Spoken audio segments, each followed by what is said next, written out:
Boa tarde, mais uma sexta-feira, dia 7 de agosto de 2020, aqui no TV com distanciamento social, para fazer mais um programa Ação e Reação que começa agora às 13h30, também com reprise às 23 horas e às 1 hora da manhã. Hoje eu tenho a grata satisfação de estar aqui com o João Vilela, pré-candidato à Prefeitura de Santos pelo Partido Novo, né? E também advogado e comerciante. E também vamos contar com a presença do nosso desembargador Ivan Sartori, candidato do PSD, pré-candidato do PSD à Prefeitura Municipal de Santos. João Vilela, boa tarde, espero fazer um bom programa nessa noite, nessa tarde de calor aqui em Santos, sol, né? Boa tarde a todos, boa tarde, doutor Filete, boa tarde, doutor Ivan. Doutor Ivan Sartori, grata satisfação tê-lo novamente aqui no Ação e Reação. Caríssimo Filete, um grande abraço. João, meu amigo, cumprimento você e os nossos telespectadores. Parabéns pelo programa, Filete. João Vilela, onde nós estávamos falando aqui, trouxemos o prefeito de São Vicente, vamos trazer outras pessoas agora, como candidatos, quando a gente puder, fazendo aquela tabelinha de trazer todo mundo e tal. Mas eu acho que nós estamos discutindo 23, 24 candidatos aqui a pré-candidatos a prefeito de Santos, é muita gente, né? Deve se diluir alguma coisa aí, alguns no meio do caminho, né? Ontem nós trouxemos o Guilherme, do partido da esquerda, né, do PSOL, falou muito bem aqui também. Já trouxemos o Antônio Ubanha, você, o Sartori, o próprio Ariovaldo, que também falou que é candidato, o Marcelo Coelho, enfim, nós estamos tentando trazer aqui. O Rogério Santos, infelizmente, não sei se é tática dele ou agenda com muitos compromissos, ele adiou a sua vinda aqui e acho que não vai dar mais tempo, porque segunda-feira, só se ele quiser participar online na segunda-feira, porque senão nós vamos ter problema, mas convidamos também o pré-candidato da gestão, né? Então nós tentamos fazer todos. Tem muita gente que também falou que ia, com o Medrado, não sei se vai, o Moisés, pelo Partido Verde, estão decidindo, o Lobão, que nós trouxemos aqui, o pré-candidato Lobão também, não sei se essas candidaturas vão para frente ou não, espero que prossigam, né? Mas nós não sabemos. Mas você não acha 23 candidatos muita gente? Não, mas não são só 23, são pessoas que se colocam, veem que estão bem na pesquisa, alguns vão desistir no meio do caminho, outros o partido também não vai aceitar. Esses 23 ou 24 pessoas, Filete, são pré-candidatos. Tem 3 e 4 de um partido só. Sim. Já não tem. Então já não tem 4 ali daqueles 3 ou 4. No disco lá em São Vicente, na enquete, tinha 2 candidatos do mesmo partido, né? Não, em Santos tem 4. A doutora Mônica, né? E o tenente-coronel Silas, do mesmo partido, no mesmo disco. Alguns vão colocar o nome à disposição para ter alguma pesquisa e falar, olha, eu tenho tantos votos, eu vou apoiar ciclano, e depois tentar negociar alguma coisa. Infelizmente isso acontece ainda muito na política, esses apoios por, eu tenho tantos votantes, tantas pessoas que estão interessadas em votar em mim, eu vou apoiar e eu vou ter. A gente só vai saber em setembro, quando tiver as convenções dos partidos. É simples assim. Quando tiver convenção, o partido vão chancelar, e ali você vai saber quem são os candidatos mesmo. Sim. Mas hoje não tem nada, hoje ninguém é. É todo mundo pré-candidato. Nem pré. Sim, porque depende das convenções também, né? Nem pré, hoje não é nada, hoje são pessoas que estão se colocando postulando. À disposição. O postulante seria pior ainda, é pior que pré, porque o postulante seria postulante, é o candidato, né? Sim. Não é. Então não é isso. Então, na realidade, são várias pessoas que estão colocando o nome e para depois se lançar. E aí. Mas, por exemplo, o teu Partido Novo ele já fez uma seleção, teve tal. Então, por exemplo, já está mais ou menos, é uma pré-candidatura com o pé. Já, tal. O Partido Novo é diferente, eles fazem um processo seletivo. Sim. Então, as pessoas colocam o nome no processo seletivo, é feito provas realmente, é bem rigoroso. Aí se escolhe tanto o prefeito quanto o vice-prefeito. O diretório municipal não se mete nisso, não interfere nisso, não tem não manda em nada. Quem é isso? É o nacional? Nacional e estadual. Isso é um motivo para evitar que se coloquem pessoas que não estejam por algum acordo regional, dessa forma. Todos os candidatos a vereador, pré-candidatos a vereador, todos passam pelo processo seletivo também, tinham 30 e poucas pessoas, restaram 6 apenas. Então, a ideia é selecionar realmente... Só tem 6 pré-candidatos a vereador? 6 a vereador, pré-candidatos. Mas isso não... Mas são fantásticos. Não, sim, mas de uma certa maneira não atrapalha, por exemplo, então está esperando o voto da legenda, né? Porque, por exemplo, se você tem um coeficiente, vamos supor, isso é uma coisa que é teórico, né? Não estamos falando aqui de... Se você não pode fazer coligação na minoritária, pode fazer coligação? Não, né? Então, para prefeito você tem essa possibilidade, para vereador não. Não, então, com 6 candidatos, tendo que, vamos pôr, um coeficiente eleitoral de 11 mil votos, cada candidato para eleger um vai ter que fazer 2 mil votos, né? Aproximadamente. Isso, por exemplo, não enfraquece um pouco a bandeira do partido? Porque todo partido tem aquele que faz 500 votos, aquele que faz 300, que eu entendo que o partido seria um exército, essa né? Estratégia, todo mundo colabora para eleger 2, 3, né? Essa estratégia não tem dado certo para resolver a questão do país. Sim. Não é porque a pessoa é bem votada ou é bem conhecida, a pessoa tem que ter capacidade e condições de ter, realmente. Não, evidentemente, mas, por exemplo... Quem não tenha passado no processo seletivo também não tenha condições. Mas só 6 pessoas, por exemplo, talvez o partido não tivesse que divulgar mais para pelo menos ter essa lista de candidatos completa, porque, por exemplo, vamos supor que a pessoa seja novo e tenha 3 mil votos, excelente votação, e os outros sejam 1.500. Você vai somar, talvez não entre um. É verdade. Mesmo eles sendo muito, muito bem votados, né? Então é uma pena que a sociedade não vai ter um representante do Novo, mesmo 6 candidatos sendo bem votados nessa proporção que eu falei, né? As pessoas estão mudando a forma de fazer.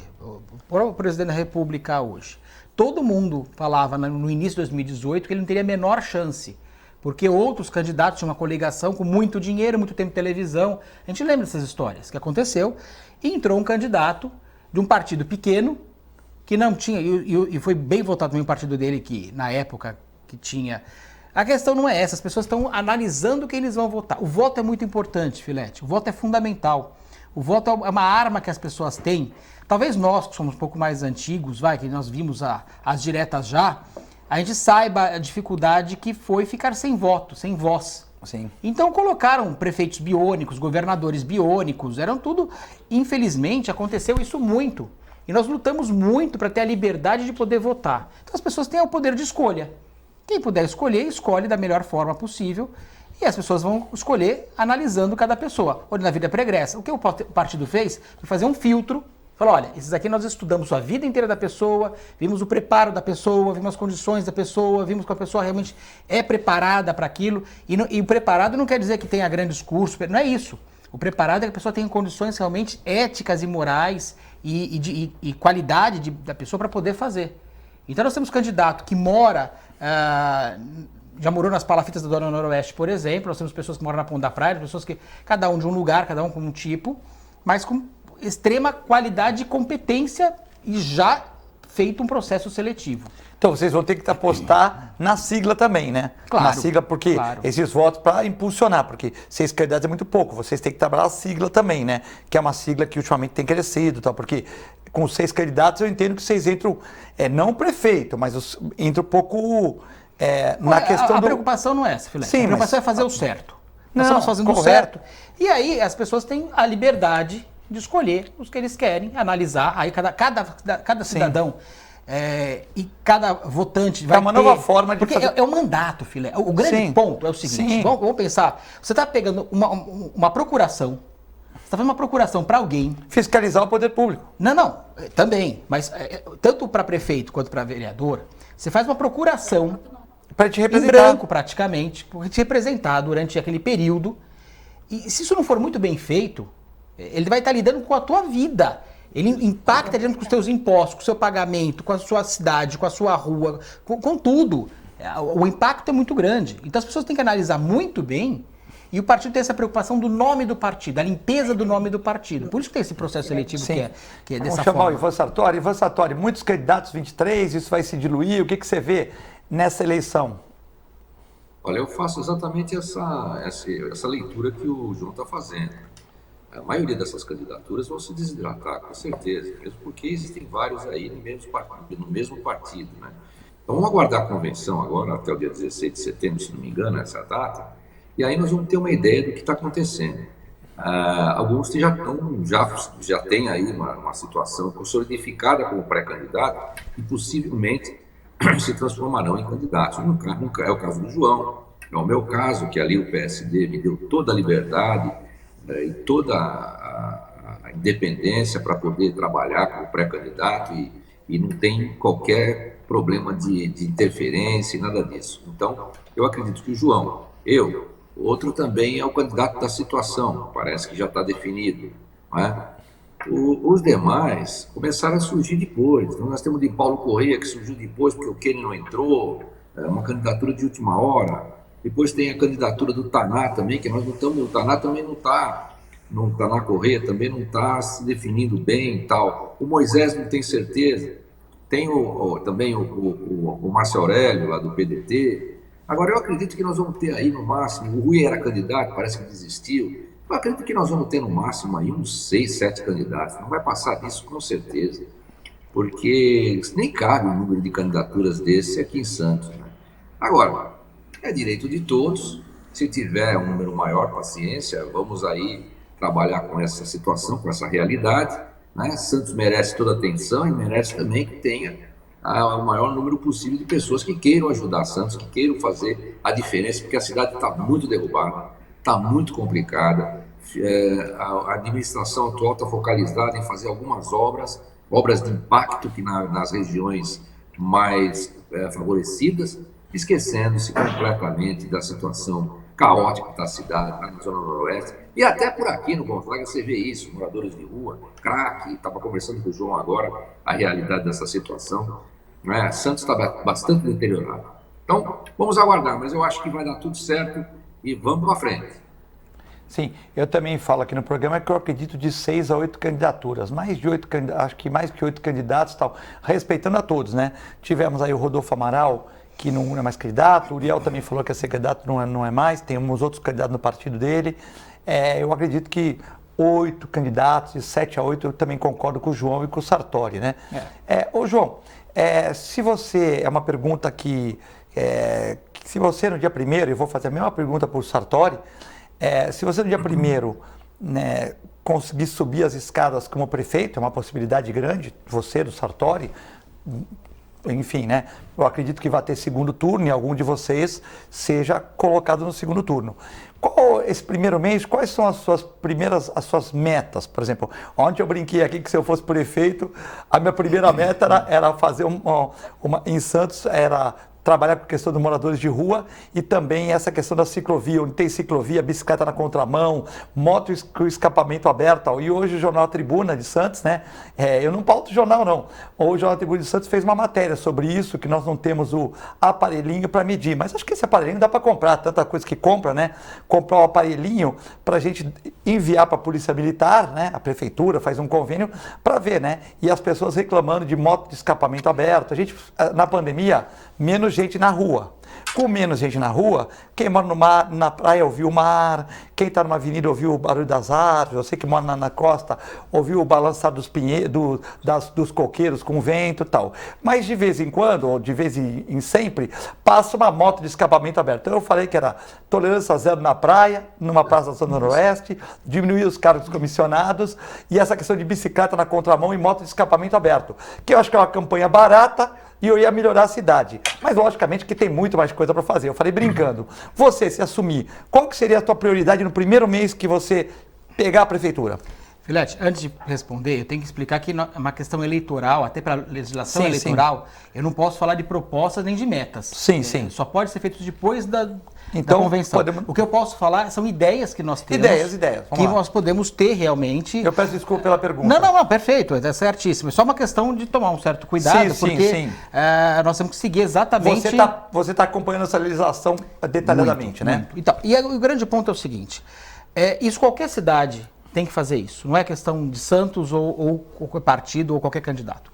Qualquer um tem, quando chegar próximo, entrou, por exemplo, é começar uma auditoria. E uma auditoria séria, para começar a analisar o que precisa e o que não precisa. Contratos, analisar os contratos, analisar as situações, fazer realmente um inventário da prefeitura. Quem faz isso? A tua equipe ou você contrata uma empresa para fazer isso? Tudo é equipe. Pode ser contratada uma empresa, mas pode ser contratada uma equipe também do próprio pessoal. Sim. Na realidade, você tem que trabalhar em conjunto. Nós temos que, na realidade, uma cidade, para administrar uma cidade, não adianta olhar pontos separados, como é feito hoje. A saúde tem tudo a ver com a educação. A educação tem tudo a ver com o esporte. O esporte, a educação e a saúde tem tudo a ver com o saneamento básico, com a habitação. Então, tem tudo a ver com mobilidade urbana. Então, é uma teia, a cidade é uma teia. E temos que ter, primeiro, entender como ela funciona a fundo. Nós estamos estudando muito isso, mas só lá dentro que você consegue ter realmente, saber quais cargos são necessários, quais pessoas são necessárias, qual equipe pode ser montada de uma forma mais enxuta e mais eficiente. A palavra mais importante é planejamento. Você não consegue fazer nada sem um planejamento muito bem feito. Isso, qualquer coisa na sua vida é isso. Disciplina, você tem que ter uma disciplina e metas claras a serem cumpridas. E você tem que ter uma coisa coesa. Hoje, as pessoas são colocadas nos cargos de confiança por duas questões. Ou a pessoa deu apoio ou dá apoio político, ou as pessoas são amigas dos reis. Esse que é o grande ponto. Isso é uma praga no Brasil. Isso acontece há muitos séculos. Então, isso tem que acabar. A coisa tem que ser o seguinte, pessoas que são realmente, conhecem, são dedicadas, são éticas, principalmente, desculpem, são éticas, tem que fazer um trabalho de planejamento. O planejamento tem que ser feito a longo prazo e dando o enfoque realmente aonde precisa. Então nós temos uma região, o Dorival acabou de colocar agora, nós temos, por exemplo, 26 mil pessoas morando em palafitas. Isso é um problema crônico no Brasil, começou nos anos 60, que foi quando utilizaram para fazer o DIC, mas em 1980 é que aquilo expandiu de uma forma absurda. Então, nunca se pensou nisso, e ali o problema de saneamento básico é grave. Eu sempre coloco, Filete, prevenção é a palavra mais certa. Então, por exemplo, área da saúde. Meu pai era sanitarista, ele era dentista, e depois fez saúde pública na USP, minha mãe também fez saúde pública na USP. Então, eu sempre aprendi esses conceitos da saúde pública muito forte, desde pequeno. Então, a grande ponto, saúde pública é algo importantíssimo. Nós estamos hoje passando pela maior crise sanitária dos últimos 100 anos. Será que nós aprendemos que não é simplesmente construir hospitais, somente construir hospitais? Porque é muito bonito na questão política, você constrói o hospital, coloca um drone mostrando, uma musiquinha de fundo, mostra, entreguei um hospital com tantos leitos e tal. É importante? Claro que é. Mas é mais importante, ou tão importante, mas é mais importante, a prevenção. Você evitar que a pessoa tenha que chegar ao hospital daquela forma. E aí são vários pontos, desde uma gravidez precoce, que você pode ter realmente aulas na escola que possam melhorar, saúde bucal, que a escola, por exemplo, tem a questão de escovação do dente, dentistas periódicos, quer dizer, muita coisa é resolvida com saúde bucal. Saneamento básico, que a pessoa tenha o sistema de coleta e tratamento de água em casa. Isso muda muita coisa. Alimentação mais saudável muda muita coisa. Então, às vezes, a gente acha que é corretiva, aquela manutenção corretiva, é aquela que causa maior impacto. Não, você tem que fazer uma manutenção preventiva, pensar nas questões preventivas da educação, na saúde, na infraestrutura. Não adianta querer pensar, olha, fazer mega obras de você chegar para evitar enchentes. Você tem que ter, todo um contexto. Está ligado à região metropolitana, o lixo está ligado à região metropolitana. Não podem ser feitas coisas de afogadilho, tem que ter planejamento a longo prazo, pessoas competentes, fazendo isso muito bem feito. Isso não é uma questão de Santos, é uma questão de qualquer cidade e qualquer lugar do mundo. Ivan Sartori, essa questão aí do início do governo, caso você seja eleito, né? O João corrigiu, né? Então vamos falar sobre ideias, né? Não, mas a gente pode colocar perfeitamente. Concordo plenamente com o João. A primeira coisa a fazer é um diagnóstico completo na prefeitura. Infelizmente, o portal da prefeitura não tem a transparência necessária para que a gente possa fazer um diagnóstico completo agora com o pré-candidato, né? Você tem coisas, às vezes, são colocadas ali, quando saem na imprensa são retiradas, como o problema das grades aqui na praia, que a gente tinha todos os dados, foram retirados os dados lá, algumas coisas de questões do Covid que foram retiradas. Então a gente não tem transparência ali para fazer um diagnóstico. Nós vamos ter que ter uma equipe muito bem formada, com pessoas técnicas, acabar com essa história da irmandade dos amiguetos, né? Se junta ali amigo de escola, como acontece na administração atual, e aqueles amiguinhos de escola são distribuídos aí, os que são agraciados com alguns cargos. Isso não vai existir na minha administração.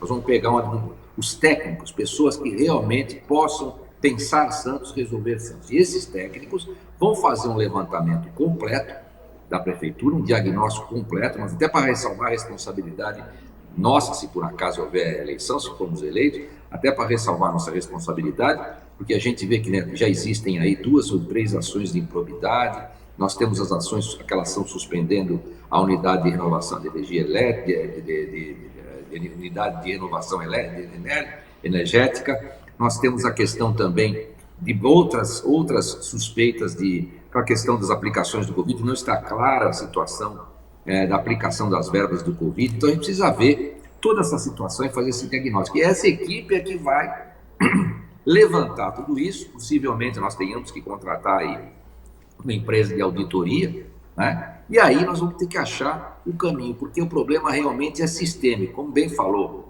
o João, o problema é sistêmico. Uma coisa está ligada à outra. E nós podemos esquecer também da segurança. O cidadão santista, o povo santista tem que ter aquela sensação de segurança para poder produzir, estudar e fazer acontecer as políticas públicas. Então a gente está pensando, a Guarda Municipal, por exemplo, nós temos aí 378 homens. Pelo Estatuto da Guarda, aquela lei 13.000 e alguma coisa, deveria ser no mínimo um terço, né? Aliás, 10% ou 30% por habitante. Então nós teríamos aí no mínimo 1.300 policiais, guardas municipais. A gente poderia dividir aí nas escolas, fazer postos nas escolas, postos nos postos de saúde, para a gente ter uma certa segurança e uma tranquilidade. Outra coisa que a gente precisa fazer é um remanejamento dos servidores para que eles possam trabalhar próximos de sua casa. Com isso a gente facilita a questão da mobilidade, facilita o atendimento, resolve a situação dos plantões, seja na saúde, seja na educação, seja de qualquer forma, qualquer atividade que nós tenhamos aí da administração. Então nós vamos ter aí a realocação do pessoal para que possam trabalhar próximos de sua casa, lógico, respeitando também a preferência do servidor, que a gente quer primeiramente valorizar o servidor da saúde e o servidor da educação, que estão aí esquecidos completamente. As escolas estão caindo aos pedaços, as escolas estão completamente deterioradas, não há possibilidade de aula online para os alunos hoje, é muito complicado que isso aconteça, né? E agora nós estamos num momento que deve ocorrer dessa forma. Precisamos também pensar na reocupação de Santos, né? Nós temos ali uma área continental de 240 quilômetros quadrados, enquanto nós estamos todos ocupando aqui, praticamente todos os santistas ocupando essa parte insular aqui de 39 quilômetros quadrados, 39,4 quilômetros quadrados. Então, tem que pensar em expandir, mudar um pouco esse zoneamento e resolver. Agora, a questão ambiental é seríssima também, é outro problema seríssimo. A nossa água não é uma água tratada devidamente. Nós tivemos a ocupação daqueles bairros das cotas ali, e aí nós temos ali um prejuízo muito grande, o pessoal que também está junto ao mangue, as situações que estão ali próximos aos mananciais. Então tudo isso está trazendo um prejuízo muito grande para a nossa água. O nosso esgoto também é precária a descarte do nosso esgoto, né? Ele faz aqui pelo emissário, muito próximo da praia. Então pensa-se em embelezar ali o Parque Santini, pensa-se em embelezar ali a ponta da praia, pensa-se em fazer um viaduto na cidade, que nem foi o prefeito que fez, foi a própria Ecovias que fez. Um viaduto desse tem em qualquer cidade, não sei porque Santos não tinha, mas não se pensa efetivamente em cuidar dessa área, da água, do esgoto, das pessoas que estão sem moradia. Ali na Vila Gilda são 6.000 famílias agora. Vai crescer, vai não crescendo que isso não vai ter fim. As pessoas vivem numa condição subhumana. Ali é um lugar em que as pessoas vivem muito pior do que em muitos lugares da África, né? Marrakech. A gente vê gente andando, pessoas engatinhando para poder não cair no esgoto ali. Então é uma situação que ali, isso traz uma falta de saneabilidade, inclusive para toda a cidade. Então isso não é resolvido, isso não é atacado, isso não é olhado. Então tem que ter uma política sistêmica para a gente poder mudar a realidade do meio ambiente, habitação, educação e saúde. A gente precisa ter um aproveitamento também melhor dos profissionais na triagem dos casos que chegam à saúde.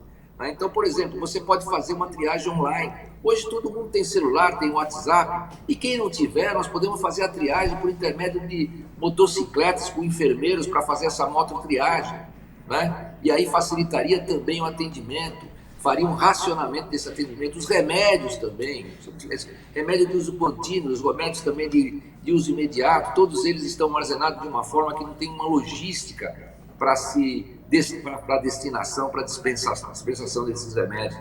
Então, é uma situação, Santos está numa situação muito delicada, e os moradores de rua, então? E a situação das ruas deterioradas, sem acessibilidade. Você anda hoje, não vamos longe, vai aqui no Canal 3, você não consegue, a calçada não permite que uma pessoa com deficiência possa andar com tranquilidade, ela vai ter que andar pela rua, ela vai ter que pegar sua cadeira e andar pela rua. Então, é uma situação que a gente precisa mudar. O tema todo de Santos, segurança, educação, saúde, isso está interligado, isso é sistêmico. Mas primeiro nós temos que fazer um diagnóstico, tentar enxugar a máquina, porque nós vamos passar a necessidade com esse fechamento do comércio, com essa extinção de várias empresas e empregos, nós vamos ter problemas seríssimos. Então nós vamos precisar fazer um enxugamento, verificar os contratos, realocar os prédios.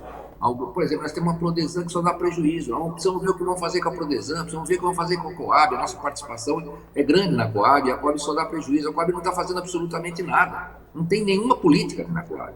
Então, tudo isso a gente precisa rever. É um quadro amplo que vai necessitar de um exame muito profundo, e o prefeito vai ter que já sair cantando pneu, ele já vai ter que começar a resolver esse tipo de situação. Zeladoria, por exemplo, na cidade não existe também. Então é uma série de coisas que a gente vai ter que examinar, vai ter que olhar. Eu acho que o prefeito vai ter que ter vontade, tentar acabar ao máximo e minimizar ao máximo a corrupção, ter aí uma controladoria forte, né, que possa estar presente em todas as instituições municipais, para que a gente consiga eliminar ao máximo a corrupção. Não se consegue efetivamente acabar com a corrupção, porque isso é uma utopia, mas a gente pode eliminar ao máximo, e começando pelos órgãos superiores, que tem que dar o exemplo. Então, isso tudo vai trazer uma situação de maior conforto para a prefeitura, inclusive financeiramente, mas a situação é difícil, é caótica, e nós vamos ter que arregaçar as mangas e fazer para valer. Eu vou dizer, eu poderia estar aposentado, eu estou aposentado, estou advogando, estou numa situação confortável e estou entrando nesse desafio, sinceramente, para justamente ajudar a cidade, tentar fazer alguma coisa pela cidade. É a mesma coisa o João, tem uma situação confortável, e nós estamos aí dispondo, colocando nosso nome à disposição para tentar resolver a situação da cidade. A relação com o porto tem que ser vista, o abandono do centro, a questão dos empregos. Nós precisamos ter uma implantação de equipamentos retroportuários para a gente gerar emprego. O turismo precisa ser fomentado, e vai depender da segurança também. Então é uma gama de coisas, de questões e de problemas multifacetários que a gente vai ter que enfrentar com pessoas de grande habilidade técnica e política, porque senão nós não vamos conseguir levar para frente a situação. Então, é essa coisa. Eu proponho ao cidadão, primeiro, minimizar a corrupção o quanto possível. Segundo, enxugar a máquina, essa é a primeira coisa que nós vamos fazer, fazendo um diagnóstico completo. Terceiro, tentar captar recursos no governo federal, no governo estadual, nós vamos tentar captar esses recursos, e da iniciativa privada também. Enfim, é uma série de coisas que nós vamos tentar fazer, e vamos fazer, e vamos conseguir. Eu tenho certeza que a gente vai melhorar a cidade, mas precisa arregaçar as mangas. O governo ficou parado esses 8 anos e agora resolveu fazer essas obras no estertor dos seus mandatos para tentar conquistar o eleitor, pensando que o eleitor é incauto, mas ele não é. Ele está vendo muito bem como o Santos está. Bom, o programa é ao vivo agora às 13h30, com reprise às 23 horas e 1h da manhã. Você que é habituê do programa já sabe, né? Você pode mandar a sua pergunta, você que está vendo pelo canal 11 da NET, 8 Viu Fibra, ou pelo www.tvcomsantos.com, né, no programa ao vivo agora, e também no Facebook da TV, do Ação e Reação. Você pode participar mandando perguntas, que o Reale, pelo Facebook, o Reale, a Gisele, o Bruno, a Vitória vão pegando essas perguntas do Facebook, passando para cá. E no WhatsApp também, no 13997115545, né? Então você pode mandar pergunta para o João Vilela, para o Ivan Sartori, ou para os dois. Nós vamos tentar resumir as perguntas e passar no segundo bloco. É muito rápido, já voltamos.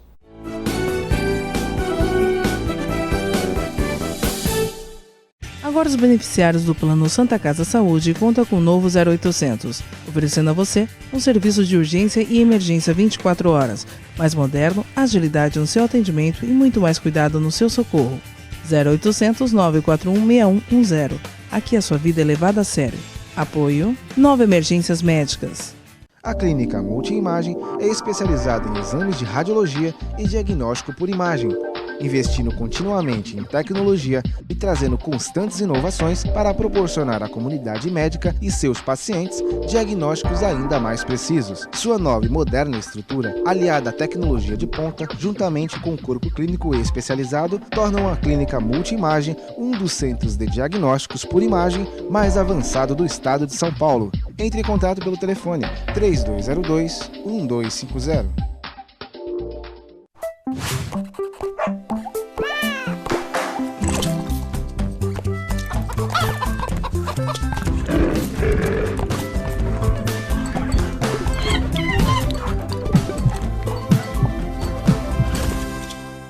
Olá pessoal, hoje vou falar para vocês que gostam de animais, que querem se inserir no mercado pet. Curso de auxiliar de veterinária da Clínica Filete. Aulas noturnas, terças e quintas, das 20 às 21h30. Salas climatizadas, totalmente apostilado. Maiores informações pelo telefone 3227-5770 ou pelo e-mail filete, com 2 t's, @filetenovamente.com.br.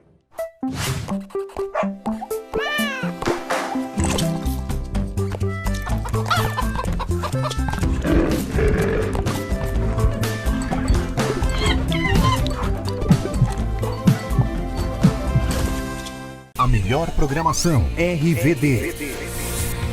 Mande a sua mensagem para o nosso WhatsApp 13 997 72 8946. Peça sua música, mande seu recado e concorra a muitos prêmios. Rádio RBD, música e esporte para você. Coronavírus, o que você precisa saber e fazer. Para se prevenir, lave bem as mãos com água e sabão ou use álcool em gel. Ao tossir ou espirrar, cubra nariz e boca com o braço e não com as mãos. Mantenha os ambientes ventilados e evite aglomerações.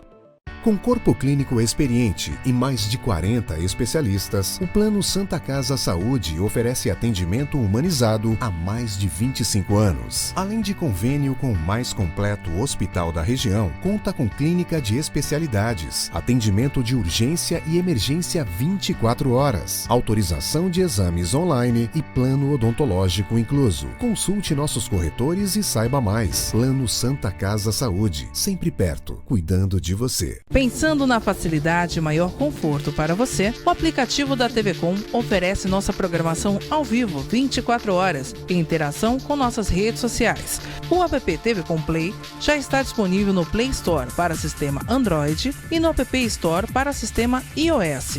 TV Com, interagindo com você.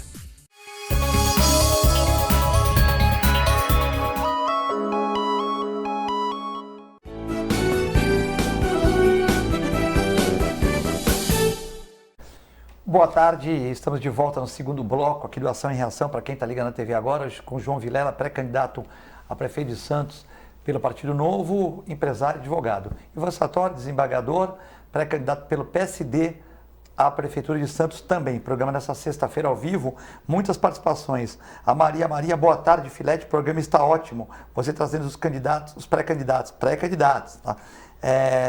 Boa tarde, a Gisele Ezequiel também vem no programa, a Rúbia Patrício Vieira, boa tarde, o Sérgio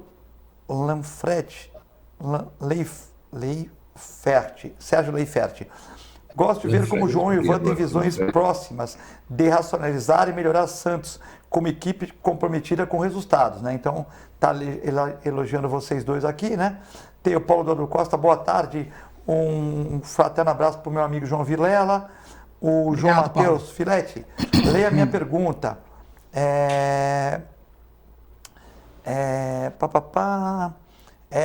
Eu queria saber do Sartori,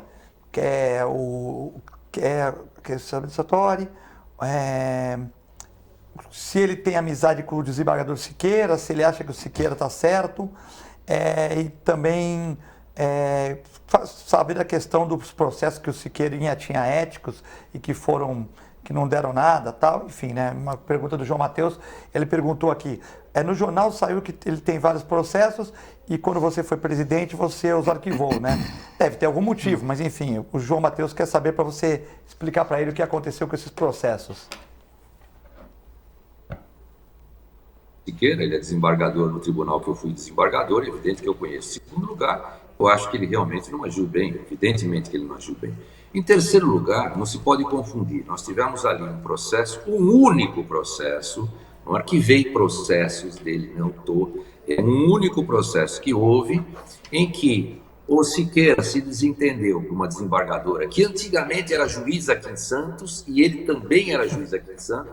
Eles tiveram um problema sério aqui em Santos naquela época, e aí houve um desentendimento entre esses dois juízes, e esse desentendimento, essa inimizade persistiu.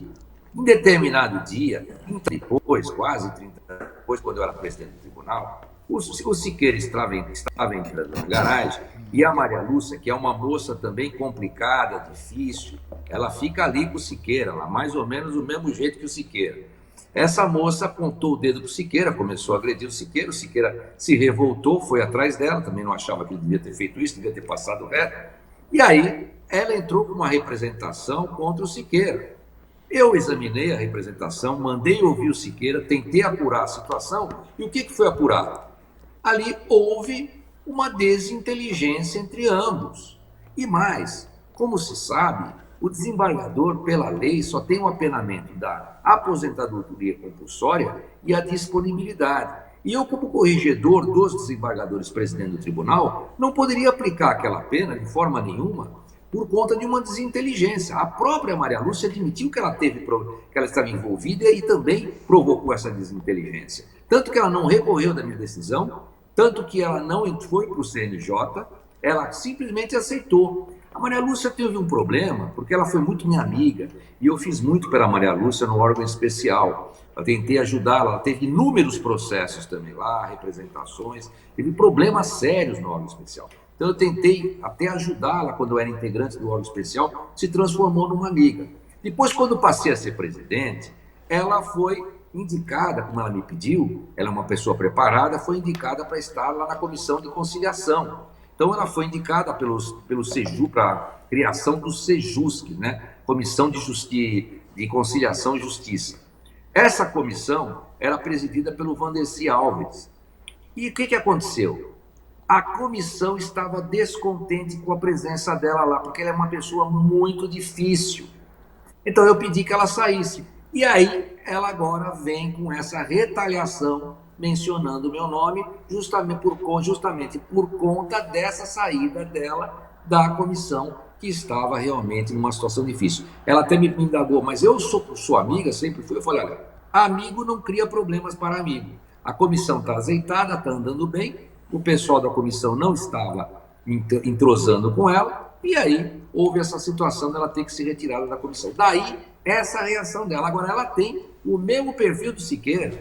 É uma pessoa que difícil conversa, uma pessoa que até denunciou o presidente do tribunal, Paulo Dimas, uma denúncia infundada recentemente de uma questão de licitação, e ela foi repreendida, inclusive, por essa situação. O CNJ desagravou o presidente do tribunal.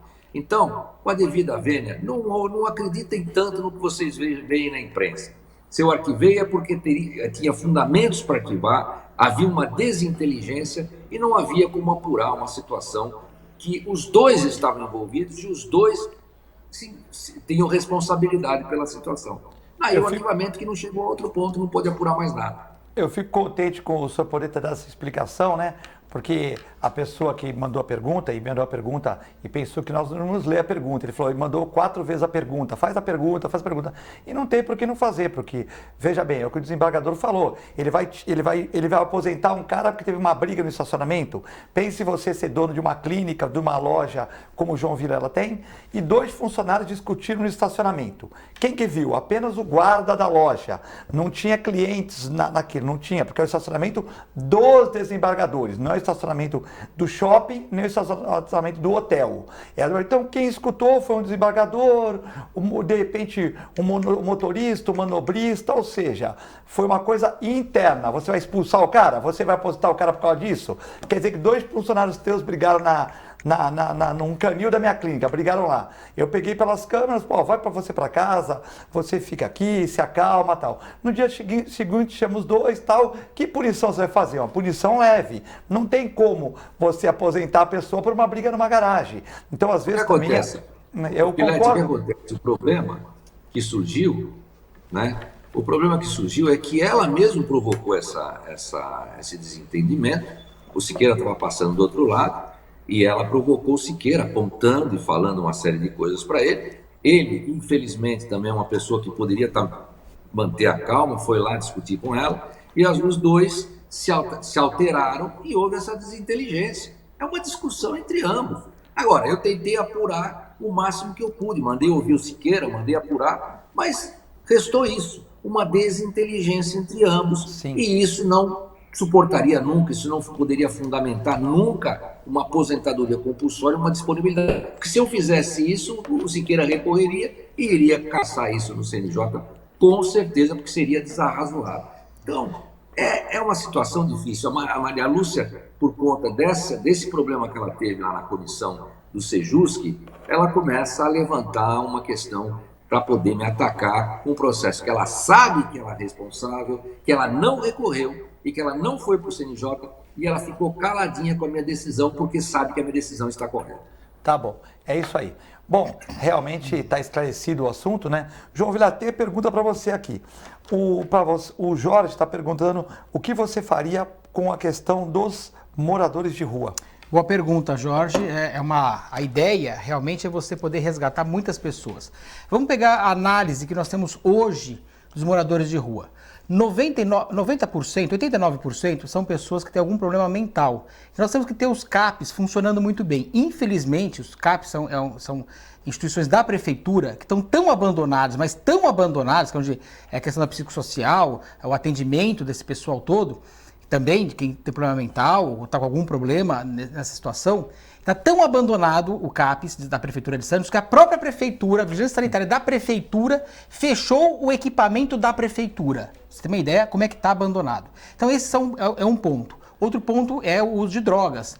Listas e ilícitas. Também nessa mesma faixa, em torno de 80 e poucos por cento a 90% usam substâncias que causam alucinações, até o crack, por exemplo, e outras drogas. Então isso é muito grave.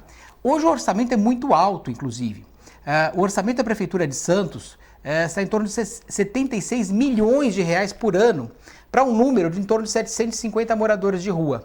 Isso dá quase 96 mil reais por ano por morador de rua. Você dividir o orçamento da Secretaria de Assuntos Sociais com o número de moradores de rua. Então é um dinheiro absurdo que você tem e eles continuam morando na situação. É possível fazer um resgate de muitas dessas pessoas. Quem é criminoso e está metido no meio lá, que está no meio, tem pessoas que cometem crimes. Tem que ser julgados e punidos da forma da lei, isso é outra questão.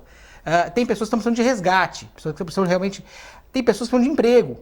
Então você vai notar que tem uma série de fatores que dá para ser feito um trabalho sério a longo prazo. Claro que você não pode simplesmente jogar embaixo do tapete. São coisas importantes. Então tem todo um trabalho para prevenção, mais uma vez, a prevenção das drogas é importante, evitar que as pessoas cheguem ao uso de drogas. Essa prevenção também no trabalho social em relação a problemas mentais que as pessoas têm. Muita gente tem problema mental. Vamos deixar uma coisa clara? Pode ser comum você ver gente morando na rua. É comum. Mas não é normal. Vejam, a Marcílio Dias, hoje de manhã tem uma foto da Marcílio Dias, hoje isso. A quantidade de moradores, virou uma Cracolândia ali. Ali naquela região da Ana Costa, a quadra mais nobre de Santos, a quadra mais valorizada de Santos, as pessoas usando crack ali. Sabe, uma forma absurda. Ali ao lado da Azevedo de Sodré com Ana Costa, tem um banco sofisticado. Colocaram fogo no banco, ali no jardim do banco. Não dá para vocês ter essa situação. Se você entrar para o centro de Santos, é pior ainda. Se você for no mercado municipal, a situação está completamente degradada. Então nós temos que ter um trabalho muito sério, mais uma vez, cidade é um corpo inteiro. Não dá para você separar o braço da perna, da cabeça, do tronco. Tudo tem interligado. Tem uma interligação muito grande. E a prevenção é a palavra de ordem. Quando você não conseguir ter a prevenção, você tem que ter a correção. Correção sempre é mais difícil e mais cara, mas tem que ser feita. E o ponto é esse, tem muita gente que é possível resgatar, que está na rua hoje, que é possível resgatar. Quem comete crime tem que ser punido. Isso é uma questão de polícia. Quem pode ser resgatado é uma questão social. Não adianta uma política igual para todos os moradores de rua. Esse é um diferencial. Cada pessoa ali é uma pessoa diferente. Não adianta simplesmente pegar aquela pessoa e levar para um lugar, que tem um abrigo e pronto. Não, você tem que dar renda. Aliás, o grande diferencial que você tem que fazer é geração de renda, que a pessoa seja produtiva, que ela possa trabalhar. Isso é possível fazer. O trabalho é o grande diferencial.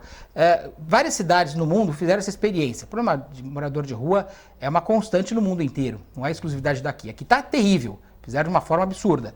Mas é um problema que é possível solucionar com técnica. Tem técnicas para isso. E a geração de renda, a pessoa poder trabalhar, pode ter certeza que a grande maioria teria outra condição podendo trabalhar. Então, o trabalho é o grande diferencial, a possibilidade de geração de renda para a própria cidade, você muda completamente, e uma ordem muito maior. Então, é possível fazer? É. Como é que se faz? Várias cidades do mundo já fizeram isso e deram certo. Minimiza, não é acabar completamente. É o que o Ivan colocou em relação à corrupção. É utopia achar que vai terminar. Não, sempre vai ter alguém fazendo alguma coisa errada em algum lugar. Infelizmente é assim. Mas se conseguir achar quem é, você tem que punir. Então o ponto é justamente esse. A gente tem que ter uma previsão, um protocolo muito bem feito, ter o sistema funcionando. O doutor Ivan colocou um negócio importante em relação ao turismo. Veja, uma cidade que tem moradores de rua para cima e para baixo, ela não vai ter um bom turismo. Ela vai ter uma dificuldade de turismo. Você pega hoje Santos, ela não atrai o turista. Você tem uma ideia? E olha, nós estamos falando de geração de renda e de emprego, de pessoas, de moradores de rua e tudo mais. Você tem hoje um pessoal que vai viajar de navio, né?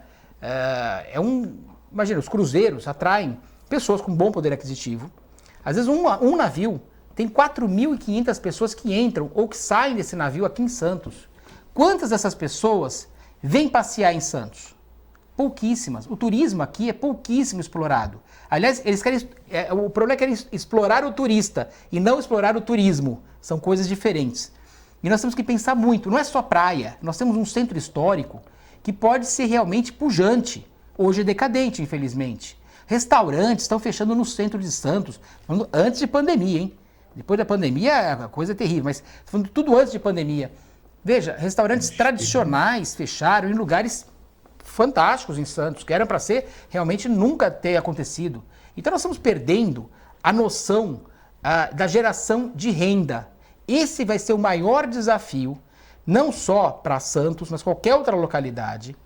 Quem conseguir trazer realmente as melhores empresas, os melhores trabalhos, fomentar o trabalho aqui na cidade, fomentar a criação de empresas, tanto de fora quanto as internas, acabar com a burocracia, esse é o câncer terrível. Pode ter certeza que numa prefeitura, quando você tem burocracia, você inibe o empreendedor. Para o empreendedor, tempo é dinheiro, e é muito dinheiro o tempo. Então você hoje está amarrando a cidade inteira. Tanto é verdade que você vê na própria região nossa, os empreendedores indo para outras cidades. Os empreendedores da nossa cidade, não empreendendo aqui, indo para outras cidades aqui ao lado, empreendendo lá e falando, não, lá é mais fácil. Por que isso acontece? Porque a burocracia é tremenda. Nós temos que mudar o sistema todo. Então, esse sistema tem que ser um trabalho sério, contínuo, a longo prazo. Não adianta falar que vai ter milagre, que vai fazer... Não, é um trabalho contínuo, profissional. Porque uma cidade precisa de profissionalização. Tem que ser trabalho de Estado. O Estado tem que funcionar de uma forma muito coerente. E tem que funcionar junto com o governo federal, com o governo estadual, com as empresas. Nós temos um porto e nós não pensamos no retroporto. Isso daí gera muito emprego.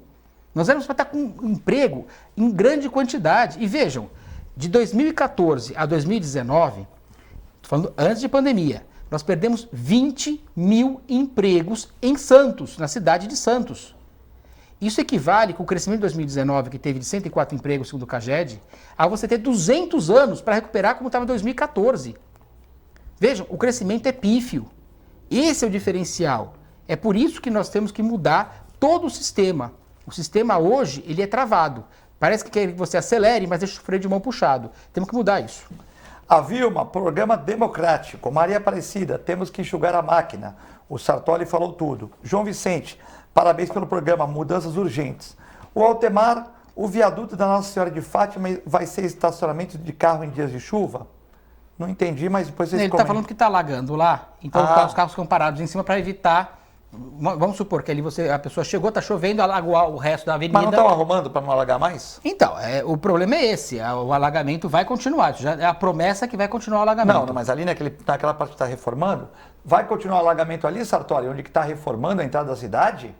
Olha, a questão dos moradores de rua, em primeiro lugar, meu amigo Filete, eu já tenho um artigo na tribuna a respeito disso, o João falou bem, são várias categorias, né, várias situações, a gente tem que fazer essa triagem, nós temos que ter um controle severo também, quer dizer, quem precisa de atendimento vai ter, quem precisa de contato com a família para tentar reverter a situação do morador de rua vai ter, mas nós temos o pessoal que são os drogaditos, né, o pessoal que realmente pratica crimes, que está aí pelas ruas, e nós temos que ter muito rigorismo nessa situação, porque a cidade está se enchendo demais de moradores de rua. A gente precisa saber quem chega nessa cidade, qual a finalidade, por quê, que trabalho vai ter, porque senão fica complicado. Nós temos moradores de rua por todas as ruas de Santos hoje. É uma situação muito difícil. Agora, ali o que eu penso é o seguinte, a prefeitura não fez o principal, que é o trabalho da macrodrenagem, fazer um sistema de implantação da macrodrenagem. A gente tem um problema ali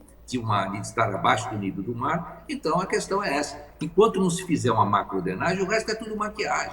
É só isso que vai acontecer. Bom, o Abel Marinho está parabenizando o programa, falando que está preocupado com o negócio do lixo, mas não há tempo mais gente comentar isso, que tem que ter um investimento metropolitano, a gente já discutiu isso. Tem aqui o Ricardo preocupado com os agrotóxicos que chegam no porto, que nós temos material também inflamável, que o IBAMA está querendo investigar, acho que a cidade também tem que participar disso. O Uriel Vilas Boas está dizendo que o Fórum da Cidade vai fazer um debate com os candidatos, né? Então para vocês ficarem preparados, que o Fórum da Cidade, quando vocês forem candidatos, homologados, vai estar tudo certo. A Denise está falando que o programa está ótimo. O Daniel Silva, nós temos que melhorar a cidade, certo? O Mário Sérgio está querendo saber o que o desembargador acha da atitude do Siqueirinha. Ele já falou que a atitude não foi boa. Embora também o Siqueira não é esse monstro. O Siqueira agiu muito mal, logo que agiu muito mal. O Siqueira também não é...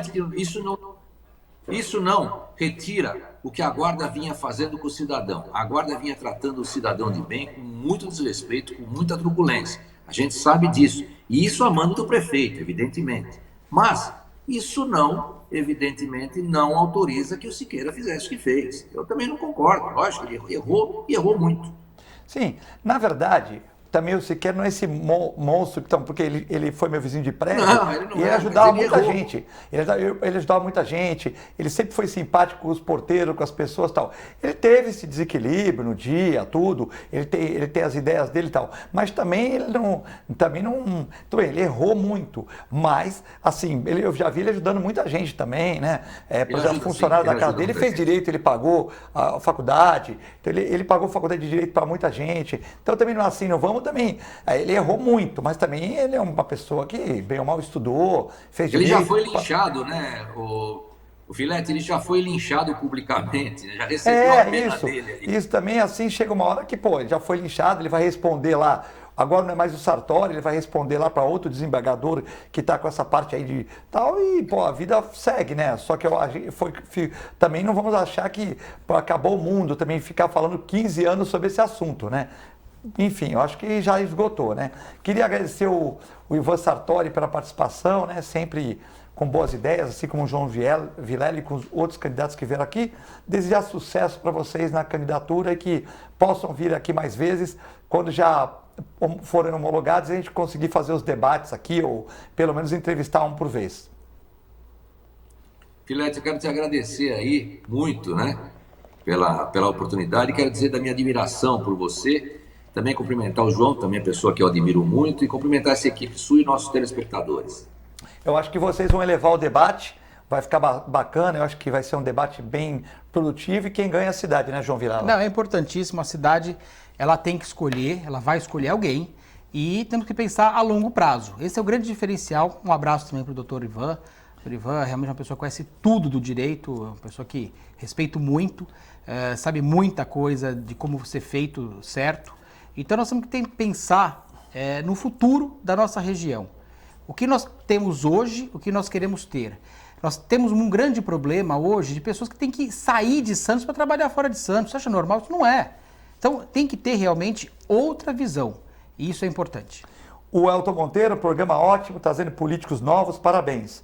É o Carlos Eduardo, Prodesan, Coab, tudo cabide de emprego. O Sartori acertou, assim como o João Vilela, muitas participações, Flaviane, o Abel, que está preocupado com a questão do lixo, que é metropolitana, verdade. Todo mundo comentando aqui. E eu queria agradecer a todos, desejar uma excelente sexta-feira, boa noite, boa tarde e bom dia para quem está vendo a nossa reprise às 23 horas, 1h da manhã. E também um excelente final de semana a todos. Continue com a nossa extensa programação aqui na TV Com. Muito obrigado.